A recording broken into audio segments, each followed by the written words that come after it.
Bueno, vamos a empezar a grabar ahora en 5 minutos, en un minutito más. Hola, profe, Vamos. me está costando ingresar Vi activar que la cámara. estabas ahí dando vueltas en el pasillo Sí, antes de ingresar a la sala. sí. Lucila también, Lucila se hace rogar.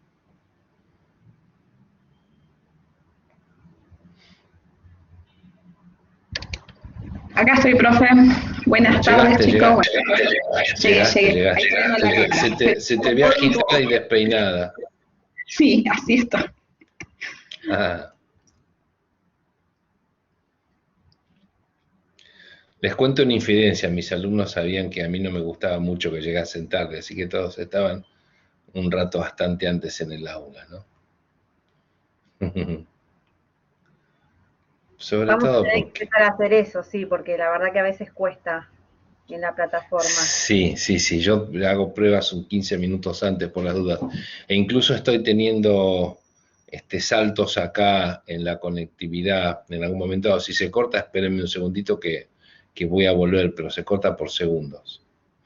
Bueno, no voy a esperar el resto porque quiero que ganemos tiempo.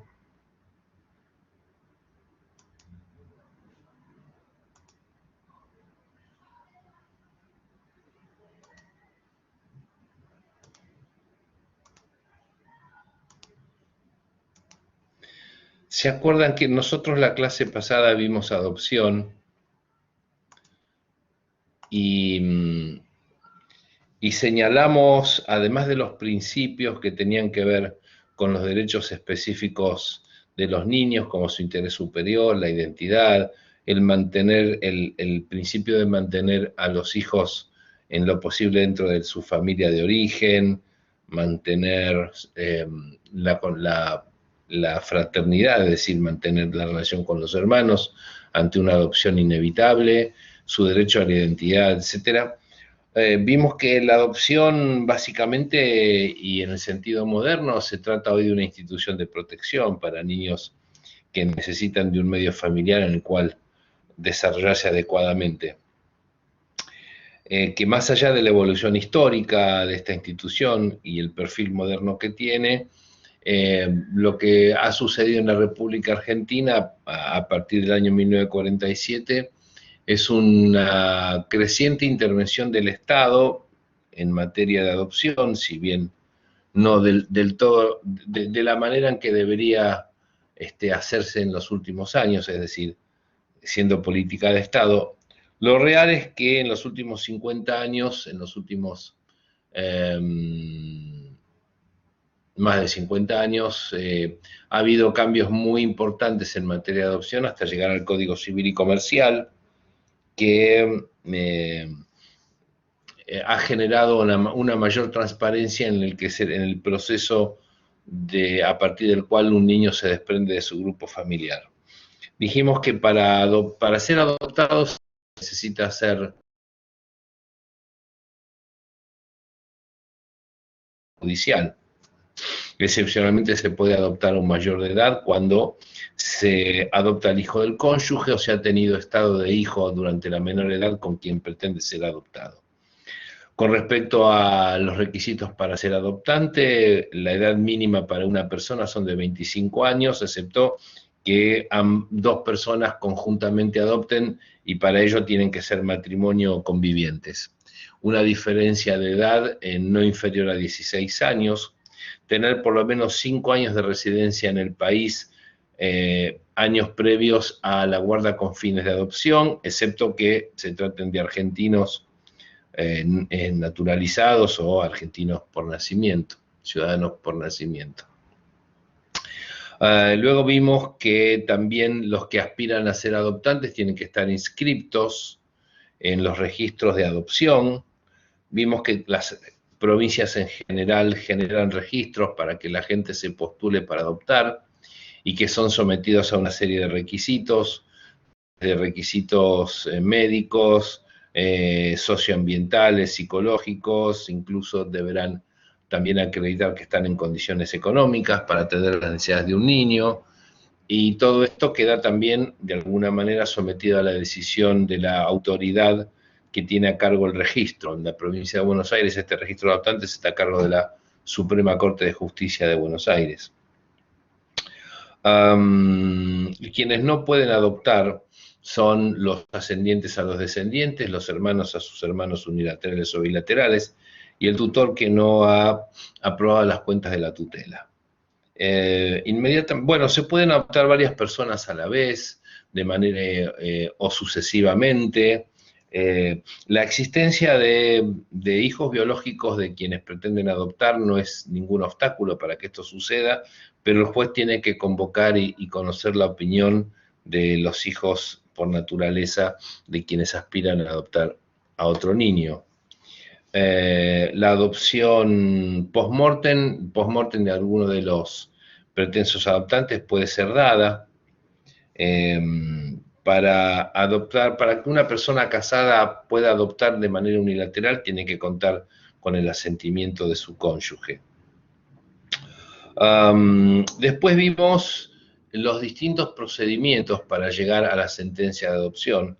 El primer procedimiento tiene que ver con la preadoptabilidad y 3 situaciones posibles: orfandad o desconocimiento de quiénes son sus padres, consentimiento para que sus hijos sean adoptados por parte de los padres de sangre, y otras situaciones que tienen que ver con la violación de derechos esenciales de los niños por parte de sus familiares, que hacen imposible que el niño se mantenga con su familia.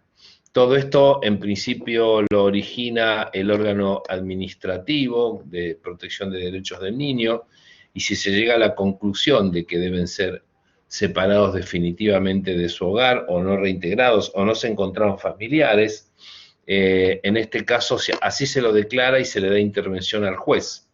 El juez abre un proceso en el cual involucra a todas las partes, desde el niño hasta la familia ampliada del niño, pasando por los padres, de modo tal que debe controlar que las actuaciones administrativas hayan sido legales y oportunas, es decir, ajustadas a la ley, y que el caso haya merituado tomar una medida tan drástica como separar a un niño de su hogar. Si todo esto se cumple y no existen posibilidades de que el niño permanezca en el seno familiar, entonces el juez declara la adoptabilidad. Inmediatamente hecho esto, el juez convocará al organismo del registro de adoptantes y le solicitará información sobre posibles postulantes, a quienes va a entrevistar, y decidirá por aquellos candidatos que considere más adecuados al niño que será adoptado. No todos los casos son iguales. No es lo mismo un bebé que un niño de más de 2 años, que un niño de más de 6 años, o un grupo de hermanos. En ese caso, el juez tiene amplias facultades para decidir, de acuerdo al perfil del niño o niños, quiénes son los adultos más convenientes para afrontar la crianza. Hecho esto, el juez decreta la guarda con fines de adopción, es decir, que el niño va a pasar a convivir. Guarda básicamente es un derecho material, es decir, es el poder o el derecho de tener al hijo consigo, o un niño bajo los cuidados y viviendo con uno. La guarda con fines de adopción no puede llevarse a cabo más allá de 6 meses, contados a partir de la confirmación por parte del juez, y este periodo, que va a ser controlado por parte de la autoridad judicial, tiene como finalidad la integración del niño a su nuevo grupo familiar, y de esta manera evitar dificultades futuras o anticiparnos a los obstáculos que podrían suceder en la convivencia diaria.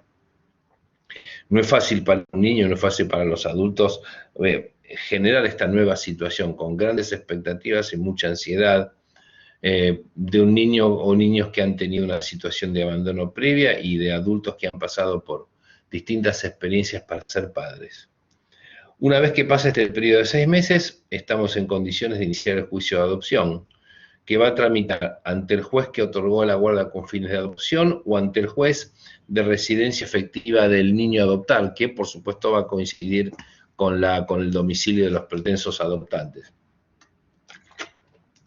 El juicio se puede iniciar a petición de parte, de oficio por parte del juez, o a petición del organismo de protección de niños, que es el que intervino en las situaciones del 607. Son partes en este proceso, por supuesto, quienes pretenden adoptar, el niño, y el juez debe convocar al organismo administrativo y al Ministerio Público a través del asesor de incapaces. La prueba a rendir tendrá que ver con las aptitudes morales y materiales de los futuros adoptantes. Por supuesto, pesará la evaluación que se ha hecho de los 6 meses de guarda con fin de adopción, y además se va a aprovechar toda la información recolectada durante el proceso de inscripción de los postulantes en el registro y de la información que se dio durante el trámite de guarda con fines de adopción.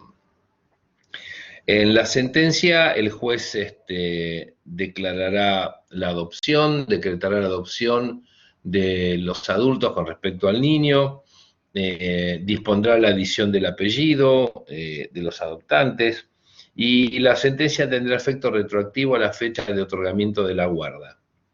El juez debe imponer a los padres adoptivos la obligación de hacer conocer al hijo o a los hijos adoptivos sus orígenes, ¿sí? Sus ancestros, cómo ha ocurrido la circunstancia por la cual terminó adoptado. Por otro lado, el niño que tenga madurez suficiente puede solicitar la información adecuada al juzgado acerca de sus orígenes y cuáles son sus parientes. Esto tiene que ver con el ejercicio del derecho a la identidad. La sentencia de adopción tiene que ser inscrita en el registro de nacimiento, el registro de Estado Civil donde está registrado el nacimiento del niño, y se harán las modificaciones en el cual se hará una anotación marginal en el acta de nacimiento donde consta que en tal fecha se confirió la adopción plena o simple del niño al matrimonio tal, conforme copia de sentencia o testimonio de sentencia que está archivado en los registros, en los archivos del registro.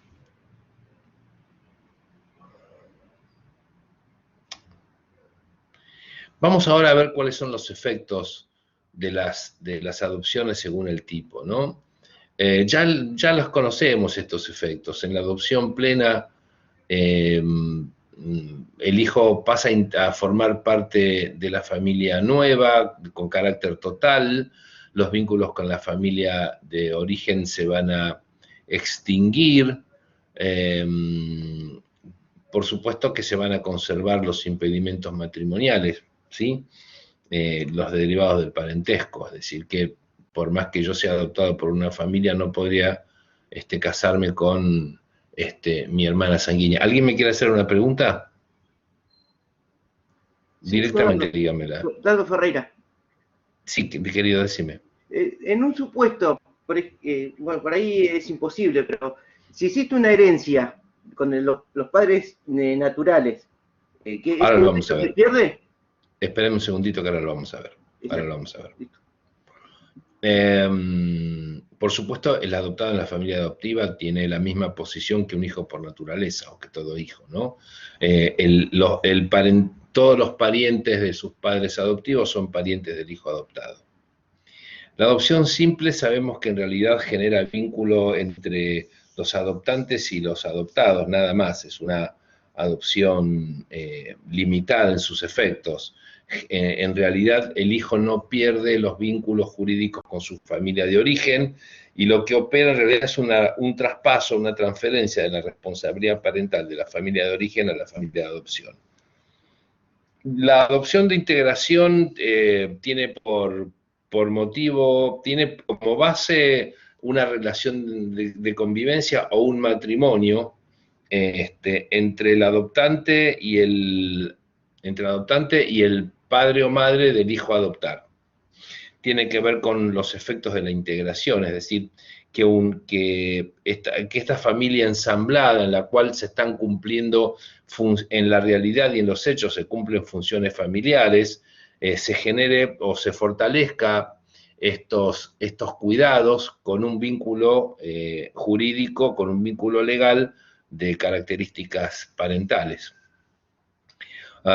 Nosotros vamos a ver que está la figura del progenitor afín, ¿no? Que es el cónyuge o conviviente de quien tiene un hijo de otra relación anterior, y estas funciones de cuidado que diariamente cumple el conviviente o cónyuge del progenitor, la ley actualmente lo reconoce. Bueno, un paso más allá de esta situación de progenitor afín es la adopción de integración, donde el niño adoptado pasa a ser hijo adoptivo del conviviente o cónyuge de su progenitor biológico.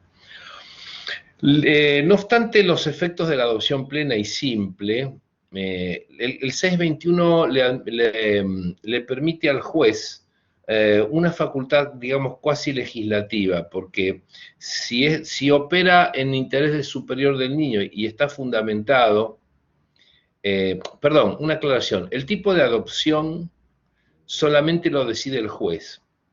Los adoptantes no pueden pedir en el escrito de demanda de adopción el tipo de adopción. Podrá sugerirla, pero el juez tiene facultades soberanas de decidir, de acuerdo a las circunstancias, qué tipo de adopción conviene. Y la ley además le permite, fundadamente, y siempre invocando el interés superior del niño, ampliar los efectos de la adopción de que se trate. Por ejemplo, si otorga la adopción plena, podría mantener los vínculos jurídicos con su familia de origen.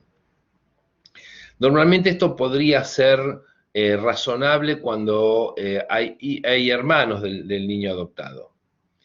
Y en la adopción simple podría ampliar los efectos de la misma a todos los parientes de sus padres adoptivos, de modo tal que el padre de su padre adoptivo podría ser su abuelo, cosa que si el juez no apela a través del 621 no podría darse, porque recordemos, en la adopción simple el parentesco solamente existe entre padres e hijos adoptivos. Vamos a ver en particular ciertos efectos de la adopción plena y acá vamos a despejarte la duda. El nombre del niño tiene que ser respetado, ¿no? Esto es toda una elaboración jurisprudencial que recepta el Código Civil y Comercial, que está basado en la protección de la identidad. Es cierto que cuando hay un niño muy pequeño, un recién nacido, y no se conoce, por ejemplo, quiénes han sido sus padres, o los padres cuando dan el consentimiento adoptivo no lo inscriben, normalmente se le pone un nombre y un apellido común, Juan Pérez. En este caso, si bien la ley no lo dice, la práctica indica que son los padres adoptivos quienes pueden solicitar que se lo nombre de determinada manera. Por supuesto que el apellido de adopción se le va a agregar al niño.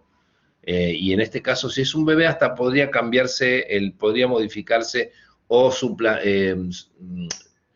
colocarse un nuevo prenombre al prenombre que se le dio de origen. Por ejemplo, Juan Pérez podría pasar a llamarse Rodrigo González. Pero si ha sido públicamente conocido el niño con ese nombre, entonces tiene como un derecho adquirido, si se siente identificado, a mantener ese prenombre. En todo caso, los padres adoptivos podrán aditarle un nuevo apellido. El apellido, por supuesto, va a ser el apellido del adoptante o el compuesto, sumando el de los adoptantes.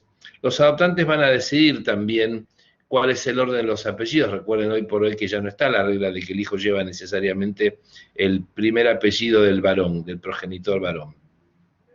Así que los padres pueden convenir qué apellido puede llevar el hijo.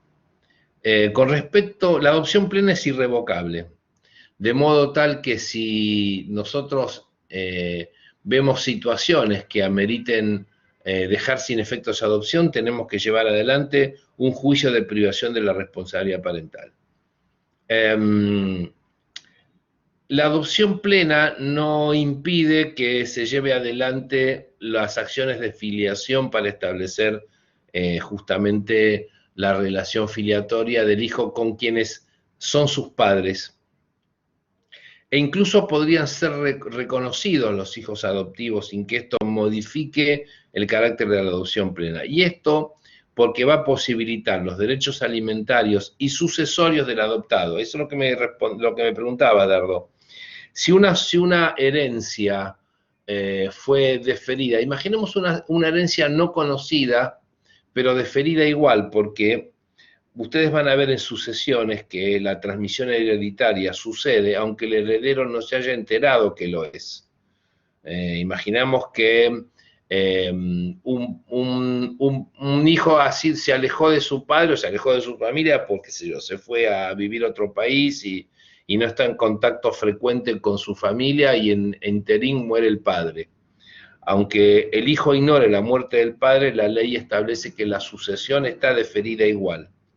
Bueno, si antes de la sentencia de adopción plena ha fallecido un familiar biológico que le pueda transmitir bienes al futuro hijo adoptivo, entonces esos derechos sucesorios se transmiten.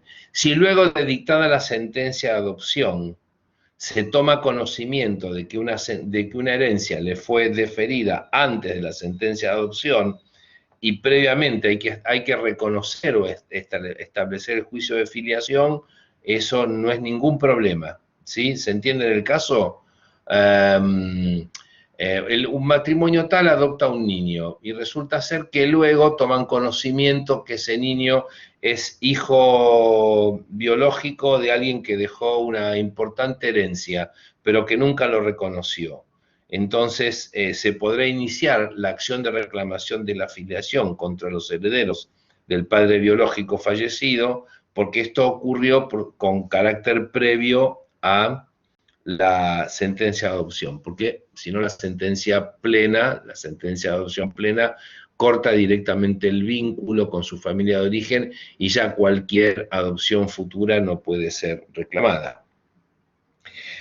Me llama la atención esto de los derechos alimentarios que incluye el 624 del Código Civil y Comercial, porque permite excepcionar. En la adopción simple se permite el reclamo alimentario en carácter subsidiario.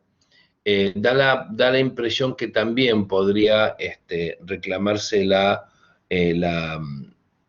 pensión alimentaria de ser insuficiente con relación a los familiares de origen, pero les digo que es una hipótesis que me resulta extraña, porque en el régimen anterior esto no estaba así prescripto. La ley también orienta en qué situaciones es conveniente o es preferente decretar la adopción plena. Sería como una instrucción al juez decirle, bien, si usted es el que decide la adopción plena, tenga en cuenta que en estos casos sería conveniente que la otorgue con ese carácter. Y se enumeran 4 situaciones que ya las conocemos. Cuando un niño es huérfano, no se conocen sus padres o directamente de conocer, han muerto y no tiene otro familiar. Por supuesto, cuando hay situación de adoptabilidad, ¿no?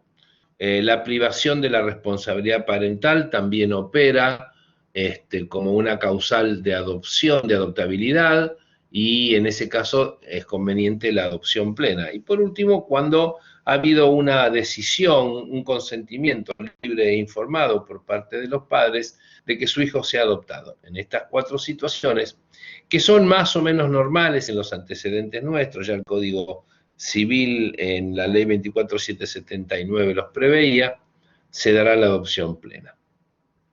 Recién ya vimos que en la adopción plena el apellido se va a regir por las reglas generales del apellido. Esto lo tenemos que ver en el capítulo respectivo al nombre. En la adopción unipersonal, el hijo adoptivo va a llevar el apellido del adoptante. Y si tiene doble apellido, podrá recibir el doble apellido de su padre de adopción. Cuando es conjunta, sabemos que los apellidos, los progenitores pueden decidir el orden en el cual irán los apellidos, sin prevalencia del apellido masculino. Excepcionalmente y por motivos fundados es posible conservar el apellido de origen del adoptado, cuando esto es razonable o responde a la protección de su derecho de identidad. Y también el niño con madurez suficiente puede exigir que se mantenga su apellido con el cual fue inscripto y el cual está siendo conocido públicamente. Ya sabemos que la adopción simple, ya sabemos que que tiene esta característica de generar vínculos solamente entre adoptante y adoptado. El hijo mantiene el apellido, se adita el apellido del adoptante. El derecho de alimento subsiste con relación a su familia de origen, pero solamente en carácter subsidiario, es decir, en tanto en cuanto su familia de adopción no se los pueda proveer.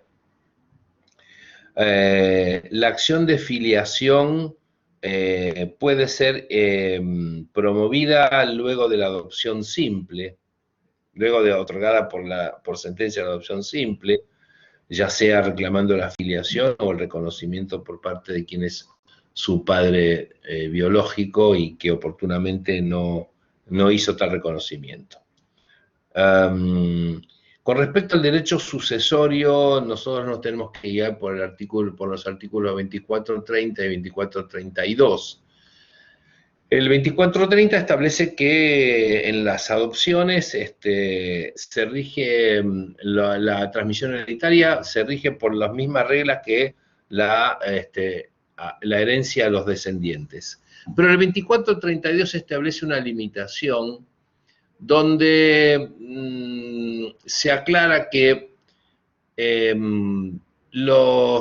entre adoptante y adoptado no podrá haber transmisión hereditaria de aquellos bienes que hayan recibido alguno de los dos a título gratuito por parte de su familia. O sea, que si el padre adoptivo recibió una herencia por parte de un ascendiente y luego fallece, estos bienes que recibió el fallecido de su familia de origen no podrá ser heredado por el hijo adoptivo en la adopción simple. Y viceversa, es decir, que el hijo adoptivo haya recibido de su familia de origen una herencia, luego fallece, y entonces estos bienes no podrán ser recibidos por el padre adoptivo porque son otorgados a título gratuito, adquiridos a título gratuito. Excepto, dice el 2432, excepto que de no recibir estos bienes, la herencia quedase vacante. En este caso hay excepción y la ley le permite al padre adoptivo recibir los bienes a título gratuito de su hijo adoptivo y al hijo adoptivo recibir los bienes a título gratuito que hubiese adquirido su padre adoptivo fallecido. La adopción simple es revocable. Es revocable primero por las causales de indignidad que nosotros ya hemos visto anteriormente. Pero también puede haber un acuerdo entre adoptante y adoptado, cuando éste ha llegado a la mayoría de edad, de revocar la adopción. Y el adoptado puede solicitar ya a mayor de edad de manera justificada la revocación de su adopción simple. Cuando la adopción queda revocada, el hijo readquiere o se recuperan los vínculos jurídicos con su familia de origen. Ya sabemos qué es la adopción de integración. Solo falta que nosotros veamos cuáles son los efectos de la adopción de integración. Los efectos van a depender, primero, de que el niño a adoptar cuente con ambos progenitores de origen biológicos o con un solo progenitor. En esta última situación, la adopción de integración va a tener los efectos de la adopción plena. ¿Sí? Los efectos, dice la ley, no va a ser una adopción plena, sino va a tener los efectos de la adopción. Profe, consulta. Sí, contame. Cuando hay una adopción simple o plena en el certificado, en este caso de nacimiento, ¿cómo es o cuál es la diferencia? ¿Cómo se identifica si es simple o es plena? Mira, te voy a contar. Cuando se hace registralmente la sentencia, lo que se modifica es el acta a través de una nota marginal, pero los certificados de nacimiento no pueden decir que ese hijo es hijo adoptado. No sé si responde la pregunta. Sí. ¿Sí?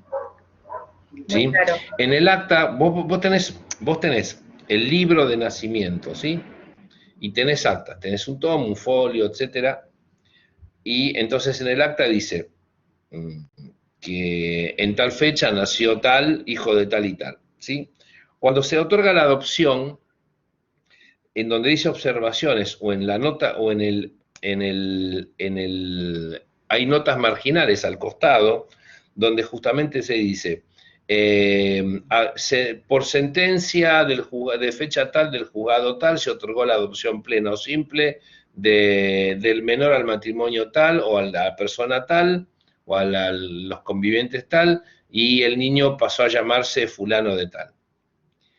Pero cuando vos pedís un certificado de nacimiento, ese va a seguir como el nombre del niño con su apellido y nombre de adopción, y sus padres son los padres adoptivos. No puede haber un certificado donde surja el origen del vínculo. La adopción de integración, cuando hay un solo progenitor y tiene el efecto de plena, no va a modificar las relaciones derivadas de la responsabilidad parental. Es decir, que seguirá detentando la responsabilidad parental el progenitor biológico, y esta vez lo va a hacer conjuntamente con el progenitor por adopción de integración. Ahora, cuando el niño tiene ambos padres biológicos y se decide la adopción de integración por el cónyuge o conviviente del progenitor que tiene a su cargo el hijo, en este caso el juez apelará al 621 que recién vimos y verá si es conveniente que la adopción de integración tenga efectos de plena o efectos de simple. Y en este sentido no va a haber ninguna modificación en cuanto al funcionamiento de la responsabilidad parental, porque será ejercida por el progenitor de adopción de integración y por su progenitor que convive, y los cuidados serán compartidos con el progenitor que no convive, con el progenitor biológico que no convive. Es decir, que va a haber en este caso 3 progenitores, 2 biológicos y 1 por adopción, que van a ejercer los cuidados personales del niño o de los niños. La adopción de integración, por su objetivo y por su naturaleza, prescinde de requisitos importantes. Por ejemplo, no es necesaria la inscripción previa en un registro de adoptabilidad, no es necesaria la diferencia de edad, no es necesario la declaración judicial de adoptabilidad, la prohibición del 611 en esta circunstancia no se aplica, y por supuesto se presupone que las necesidades afectivas y materiales están cubiertas. Es decir que se bajan bastante las exigencias porque en realidad ya hay una situación de hecho en la cual se prodiga cuidados y atenciones al hijo del compañero o al hijo del cónyuge. La adopción de integración es revocable, esencialmente revocable, y vamos a ver que lo es por los mismos motivos que lo es la adopción simple. Aun cuando la adopción de integración haya tenido efectos de pleno simple, es decir, que a todo evento la adopción de integración siempre es revocable. Por último, vamos a ver las nulidades, son absolutas o relativas. Nosotros sabemos que las nulidades absolutas tienen como fundamento el orden público. En este caso, las nulidades absolutas no permiten que se vuelva a decretar una nueva adopción entre las mismas personas cuya adopción fue nula. Las nulidades relativas no, porque recuerden ustedes que las nulidades relativas son siempre en beneficio de las personas que sufren el vicio o defecto legal. Las nulidades absolutas están basadas en la edad del adoptado, es decir, que no se podría adoptar a un mayor de edad si no se dan las dos situaciones, adopción del hijo del cónyuge o adopción de un mayor de edad con respecto al cual se tuvo estado de hijo durante su menor edad. La diferencia entre adoptante y adoptado, de 16 años, por supuesto esto es cuando no se da la adopción de integración. Otro caso de nulidad absoluta es cuando hubo un delito en el medio, ¿no? Cuando el antecedente de la adopción ha sido necesariamente un delito, que fue el caso típico de la apropiación de bebés durante la dictadura militar. No es nula aquella adopción de por más de una persona, o sea, por dos personas que no estén unidas en matrimonio o por unión convivencial. Por supuesto, tres personas ya directamente no pueden adoptar. Tampoco la adopción de ascendientes hacia sus descendientes, hermanos unilaterales o bilaterales entre sí. Es nula la adopción en violación al artículo 611, es decir, cuando hay guarda de hecho o entrega directa. Si no están registrados los futuros adoptantes, tampoco es posible. Si no hubo declaración de preadoptabilidad, situación de adoptabilidad, tampoco, ¿sí? Y por ahí también nulidad absoluta cuando, siendo mayor de 10 años, el niño no fue consentido, fue consultada su voluntad. Las nulidades relativas están dadas por la edad mínima del adoptante cuando la adopción es unilateral, cuando hay vicios del consentimiento, es decir, cuando se forzó, cuando hubo dolo, cuando hubo error acerca de la naturaleza del vínculo que se formaba. Y si el niño no ha sido oído oportunamente en las distintas instancias que la ley prevé, por ejemplo, durante la guarda con fines de adopción o el proceso de adopción, podría haber una nulidad relativa, pero para que esto ocurra, el niño adoptado es el que la debe solicitar. Bueno, y acá terminamos con adopción, el régimen jurídico de la adopción. ¿Les parece, a ver cuántos somos? ¿Les parece hacer un repasito para el próximo parcial? ¿Están listos?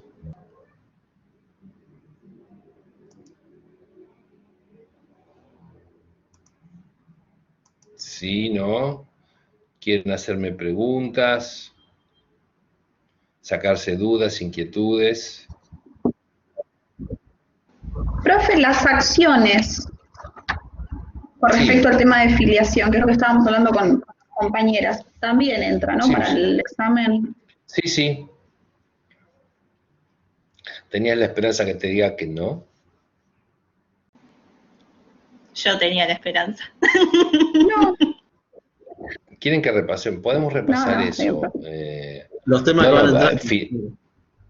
Ya los repito, los temas que van a entrar: derechos y deberes del matrimonio, divorcio y sus efectos, unión convivencial y filiación. Filiación es completo, ¿no? ¿Qué dudas tienen con respecto a las acciones?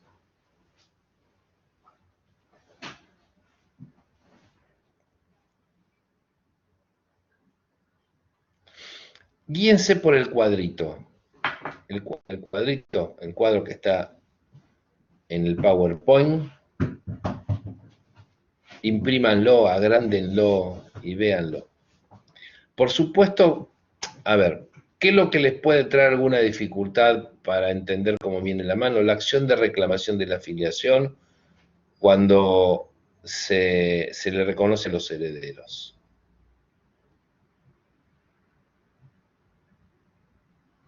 Pero luego no deberían tener ningún tipo de dificultad.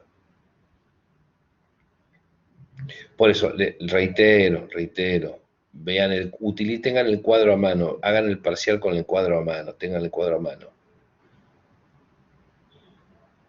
Consulten los manuales que yo les di como bibliografía, que son claros.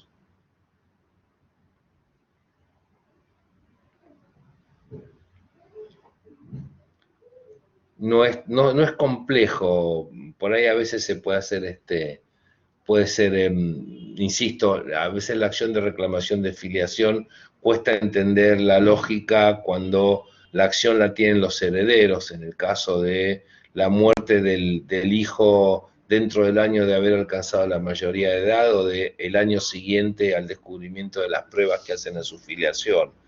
Pero tienen que imaginarse la situación, no... y vuelvo a insistir, tengan el cuadro a mano. Tengan el cuadro a mano. Saúl, contame. Perdón, Saúl. Espérame un segundito. Gracias. Saúl, ¿querés? Profesor, el examen va a ser 2 casos, dijo, ¿no? 2 casos prácticos. Hay que resolver. 2 casos. Y sería conveniente que los resuelva, sí. Está bien, profesor. Sí. Puede ser un caso de divorcio, un caso de unión convivencial, un caso de filiación. Bueno, vamos a ver. Está bien, profesor, gracias. Va a empezar a las 9 y va a terminar a la 1, ¿sí? A las 13 horas. Mientras tanto, me escriben y me preguntan alguna duda que tengan, etcétera.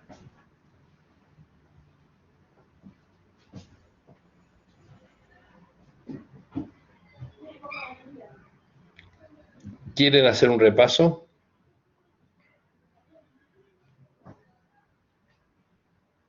No los veo con muchas ganas. Si no, dejamos acá y nos vemos el sábado. No, sí, profe. Más que nada por tema de filiación, que es donde va, en mi parte.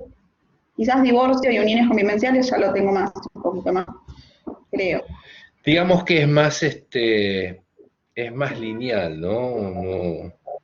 No ofrece mayores dificultades.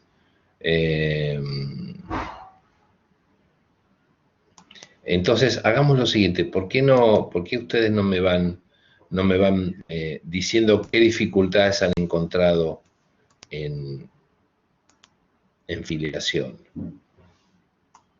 Porque para hablar de dificultades es importante que ustedes previamente las identifiquen, o confusiones que les parezca.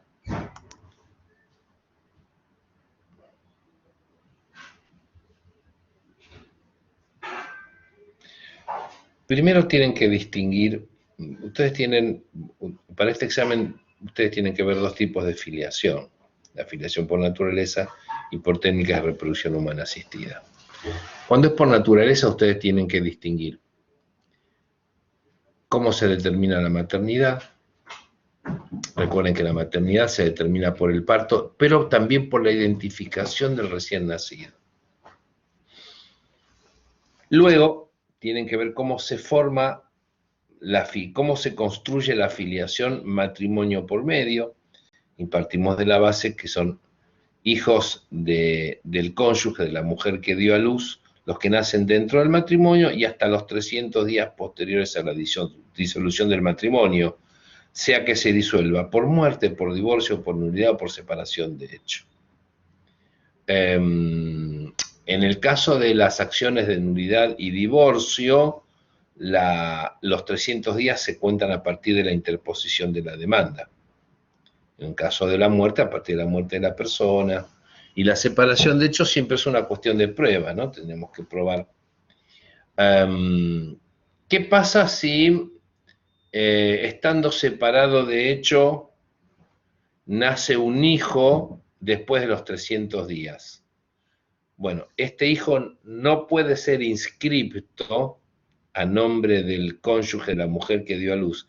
Y si esto ocurrió, aunque la ley no lo admite, es uno de los casos de la impugnación donde la presunción no puede ser sostenida por pruebas que la contradicen.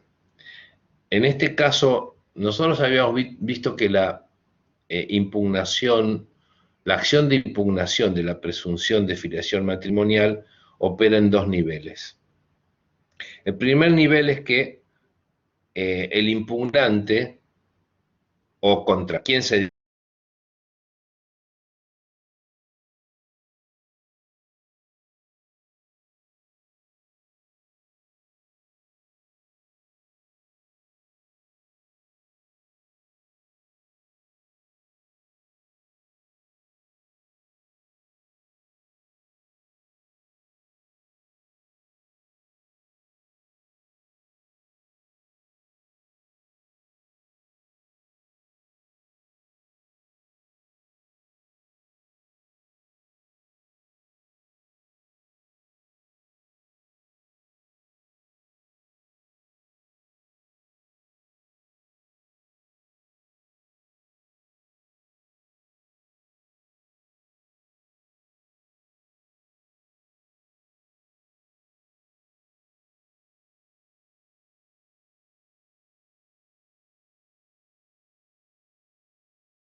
Estoy de vuelta.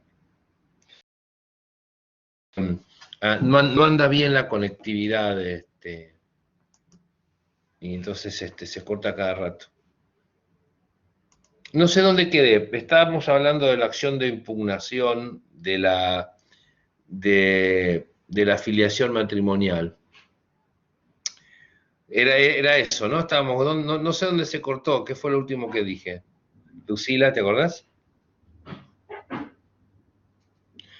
Estaba hablando de los 300 días después de la separación de hecho, profesor. Bien, ahí se cortó. Cuando nosotros vimos la impugnación de la filiación matrimonial, de la presunción de filiación matrimonial, vimos que existían dos posibilidades. Primero, demostrar que es imposible que uno sea el progenitor. ¿Por qué? Porque el progenitor, porque quien figura en la partida de nacimiento como progenitor es estéril, lo fue siempre, o fue sobreviniente pero anterior a la concepción, o porque estuvo separado de hecho, y entonces en esta circunstancia tiene que ser dejada sin efecto. ¿En qué circunstancias yo tengo que acudir a la prueba biológica? Bueno, cuando imaginemos el caso que yo les comentaba de Páez Vilaró, el caso en el cual hubo un tercero que intervino y no es el marido de la madre, el padre, ¿no? En ese caso se dan todas las circunstancias porque el señor puede tener hijos, el señor es fértil, el señor es potente, etcétera, vive con la señora, pero bueno, hubo una interferencia en esa situación. Acá, en el primer caso, yo con demostrar, por ejemplo, que soy estéril de nacimiento, me alcanza para que directamente se haga lugar a la demanda de impugnación de la filiación. Lo mismo si demuestro que al tiempo de la concepción yo, por ejemplo, estaba privado de la libertad en otro país y no tuve contactos con la madre, o en este país, pero no tuve contacto con la madre.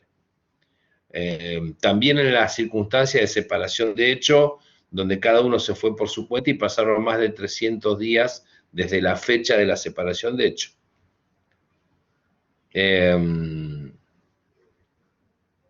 ¿Qué otra? Bueno, después tenemos que ver el reconocimiento. Recuerden que el reconocimiento es un acto jurídico, es una declaración de voluntad por el cual alguien manifiesta que otro alguien es su hijo, que tiene características, que es formal, irrevocable, por supuesto unilateral, no recepticio, ¿sí?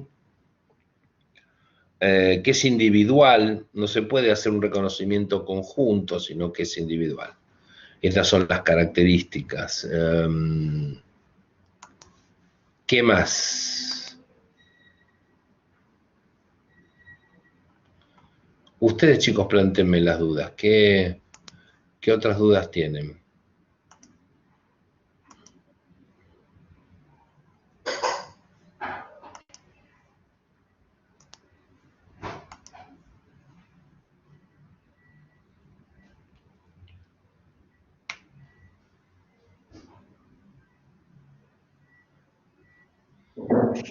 Profe, será mucho pedir, quizás haya en el Drive, ahora me voy a fijar si hay algún caso práctico con respecto al tema de filiación. No.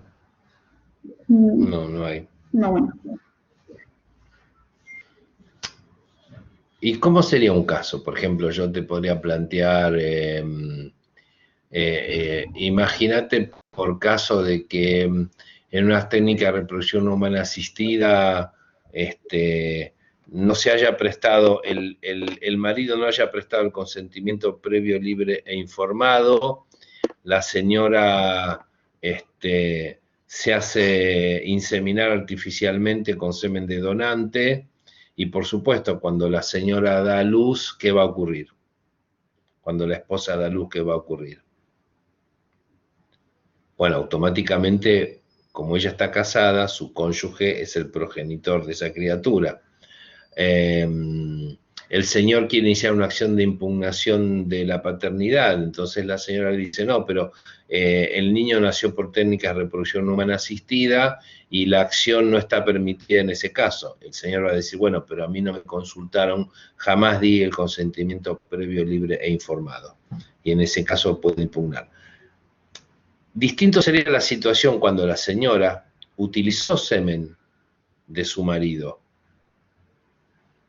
¿Sí? Imaginemos por caso que haya habido una anterior inseminación artificial.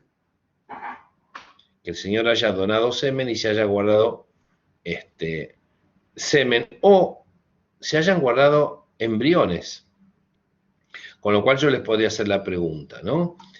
Ante cada implantación, ¿es necesario el consentimiento previo, libre e informado de ambos? Por supuesto que a la mujer no se la puede obligar a que se le implante un embrión. En este caso, es seguro que es ella la que voluntariamente lo ha solicitado. Ahora, vimos que jurisprudencialmente, si no hay implantación, el señor que no fue notificado podría oponerse a esto. Ahora, la pregunta es la siguiente. El señor se entera que su mujer fue a la clínica y sin consultarle a él se hizo implantar el otro óvulo fecundado, o los otros óvulos fecundados que habían quedado congelados luego de la primera fecundación exitosa. O sea que ellos ya tienen un hijo o dos. Bueno, entonces el señor va al estudio de ustedes y les dice, ¿puedo impugnar la filiación? ¿Y ustedes qué le van a contestar?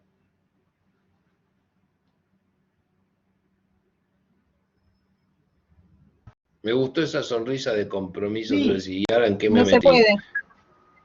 ¿Por qué no se puede? Contame, a ver. Ay, soy malísima explicando. Porque en este caso ya hubo un consentimiento previo y este embrión fue formado con parte genética de él y parte genética de ella. Bien, es una explicación, Sheila, está bueno, está bien dada, pero lo interesante es que esto que les acabo de plantear no está previsto en la ley. Vimos un fallo un fallo local, en el cual el juez dice, si el señor no dio el consentimiento para una nueva implantación, entonces el hijo no puede ser de él. Ahora, ¿cuál sería el argumento, vos, Sheila, la doctora Gallo, que ante la demanda del señor que dice, yo no di el consentimiento previo, libre e informado para que mi cónyuge se implante los embriones obtenidos y congelados? ¿Cuál sería el argumento que en esta situación vos opondrías? Recordemos que los gametos son aportados por la pareja. ¿Qué argumentarías vos para que rechacen la demanda? Porque en principio el señor tiene razón. A mí no me consultaron, yo no di el consentimiento previo, libre e informado para esta TRHA. Sí para la anterior, que fue exitosa, pero para esta segunda no lo di. Me están obligando a ser progenitor. ¿Cuál sería el argumento que vos opondrías para que rechacen la demanda? O le pregunto a todos, ¿no? Le pregunto no solamente a Sheila, sino, digamos que ustedes forman un estudio jurídico. ¿Qué es lo que dirían? Que pese a que hay... ¿Puedo pedir una sí, prueba genética? claro. Incluso no solo, sí, incluso hasta podrías hacerte valer, Silvia, de la misma historia clínica que indica que se utilizó el material genético del señor. Esto no lo resuelve la ley, pero subyace un vínculo biológico. O sea que si bien se utilizó una técnica de reproducción humana asistida, en realidad opera el otro tipo de adopción por naturaleza. O sea que el señor únicamente tendría derecho a pataleo si estas TRHA fueron llevadas a cabo con semen de tercero. Claro, de lo contrario no puede negarse a la filiación. Claro, porque biológicamente es el padre, ¿no? Sí. Y si bien todas las filiaciones tienen los mismos efectos, sin ninguna duda la filiación por naturaleza tiene un mayor peso, porque hay correspondencia biológica, ¿sí? Tal cual, usted creo que había dado el ejemplo de en el caso de cuando uno tiene una relación casual con una señorita, Claro, después, efecto de esta claro, noche de pasión, surge un hijo, no claro. puede negarse después a no querer Puede hacerlo. haber pasión o aburrimiento, depende de cuáles son las motivaciones. Lo hecho es que, claro, el resultado es lo que interesa en definitiva. Nunca pensé, bueno, ya está, ¿qué vas a hacer? Es así. ¿Y qué, Maradona es el gran ejemplo, ¿no? Sí, Saúl, ibas a decir algo. ¿Y qué hay que hacer en esos Hoy casos tenemos un cuando... ejemplo claro. En esos casos, y van de registro civil y reconocerlo y pactar una cuota de pero alimentos. profesor, en ese caso cuando uno ya sabe que no va a querer tener hijos, o sea, hay que deshacerse de todo lo que haya como para que no pasen esas cosas entonces. Yo no sería tan drástico, ¿sobre qué estás pensando? ¿En agarrar un par de tijeras, hacer la gran bobita? No. Pero bueno, si después va a ser responsable igual no teniendo la voluntad, entonces bueno, pasa estas cosas después.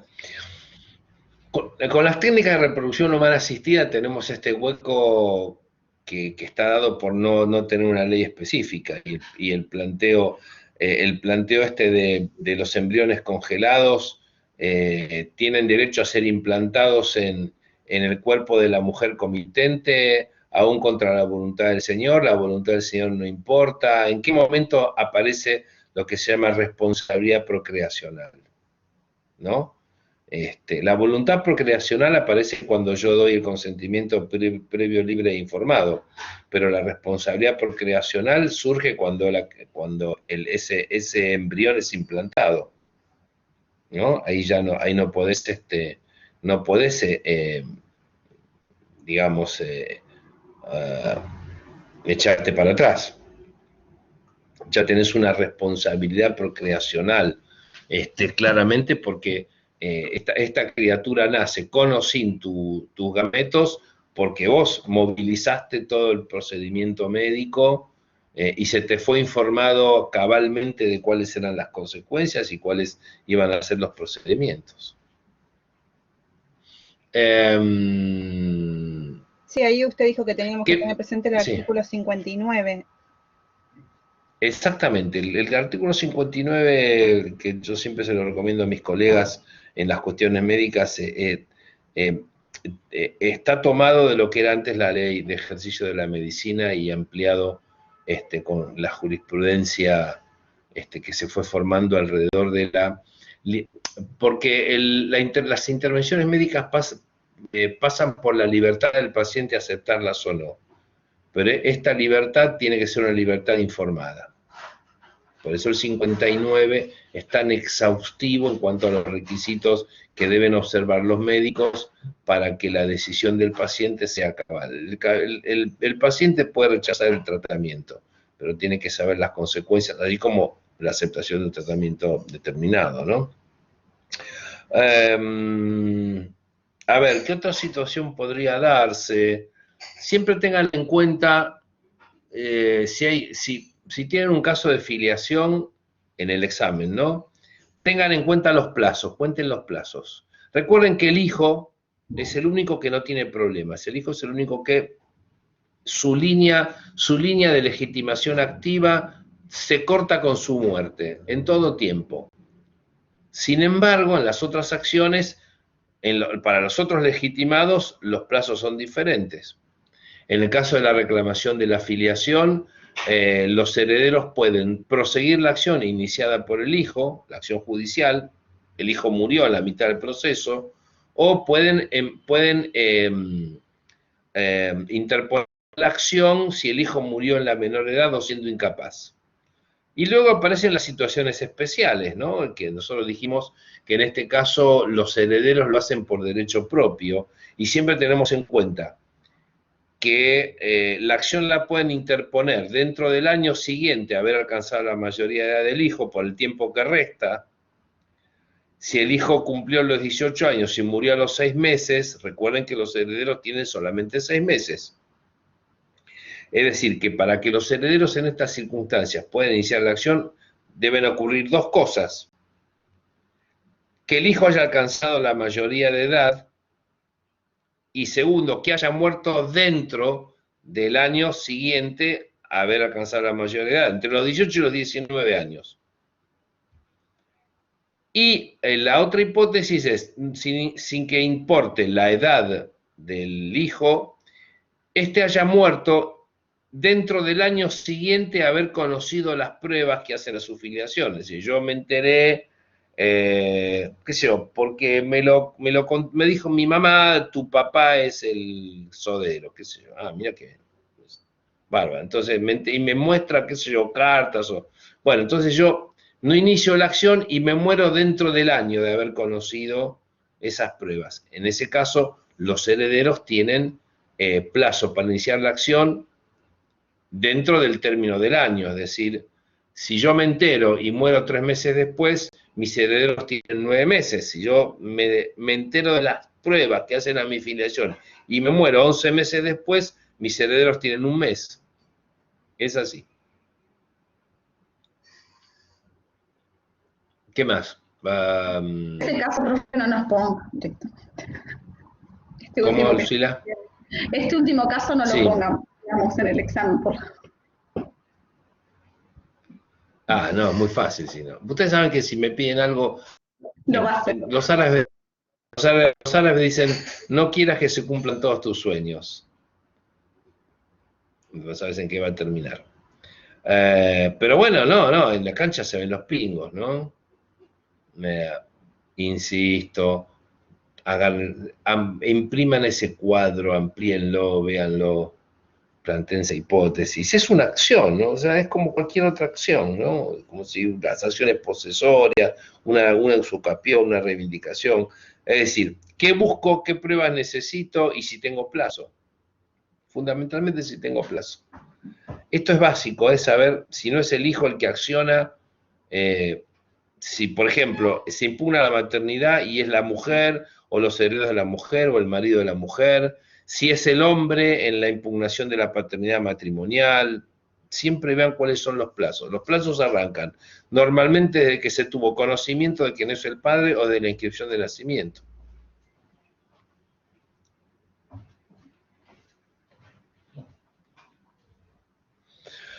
Bueno, cualquier duda me escriben, ¿sí? Me hacen un pequeño relato de las dudas y yo contesto y los resolvemos enseguida. ¿De acuerdo? Bueno, nos vemos el sábado. Ok, adiós. Nos vemos. Buena semana. Chau, chau. Buena semana. Chao, profe. Saludos a todos.